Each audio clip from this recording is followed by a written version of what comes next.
আগামীকাল বড় পরিবর্তন নিয়ে মাঠে নামবে টাইগাররা। আফগানিস্তানের বিপক্ষে সিরিজ বাঁচানোর মিশনে বাদ পড়তে পারেন পেসার তাসকিন আহমেদ। একাদশে আসতে পারে মুস্তাফিজুর রহমান। অন্যদিকে জাকির আলী অনিককে বাদ দিয়ে শামীমকে নেওয়া হবে সাহসী সিদ্ধান্ত। আসতে পারে ওপেনিংয়েও বদল। সব মিলিয়ে কাল সিরিজ বাঁচানোর ম্যাচে কেমন হতে পারে একাদশ জানিয়ে থাকছে প্রতিবেদন। প্রথম ম্যাচে আফগানিস্তানের বিপক্ষে হেরেছে বাংলাদেশ দল, তাই সিরিজ বাঁচাতে আগামীকাল জয়ের বিকল্প নেই মিরাজের দলের কাছে। একাদশে আসতে যাচ্ছে বড়সড় পরিবর্তন। সেক্ষেত্রে একাদশে 3টি পরিবর্তন আসতে পারে, অন্তত 2টি নিশ্চিত পরিবর্তন আসতে যাচ্ছে, তা অনেকটাই নিশ্চিত।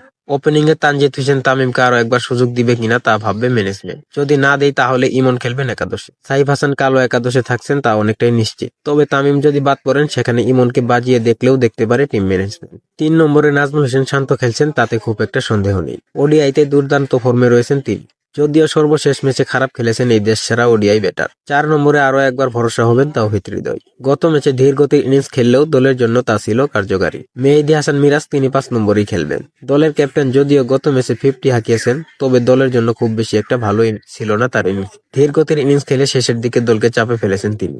তবে আগামীকাল আবারও এই জায়গাতেই ব্যাট হাতে মাঠে নামবেন তিনি। 6 নম্বরে আসতে যাচ্ছে এক বড় পরিবর্তন। জাকির আলী অনিক অথবা নুরুল হাসান সোহান, এই দুজনের একজন বাদ পড়বেন। সেখানে সুযোগ পাবেন শামীম হোসেন পাটোয়ারি। যদিও এখনো একাদশ নিশ্চিত হয়নি, তবে এমন একটি পরিবর্তন আনা জরুরি দলের জন্য।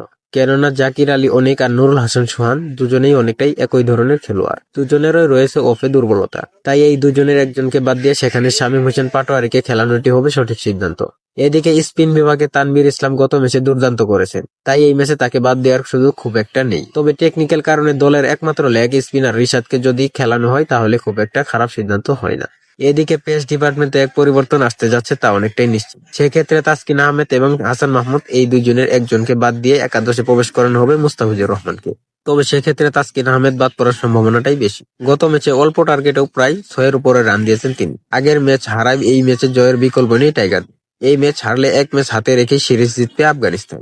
আর যদি বাংলাদেশ এই ম্যাচ জিতে তাহলে শেষ ম্যাচ হবে সিরিজ ডিসাইডার। আগামীকাল সন্ধ্যা 6টায় মাঠে গড়াবে এই ম্যাচটি।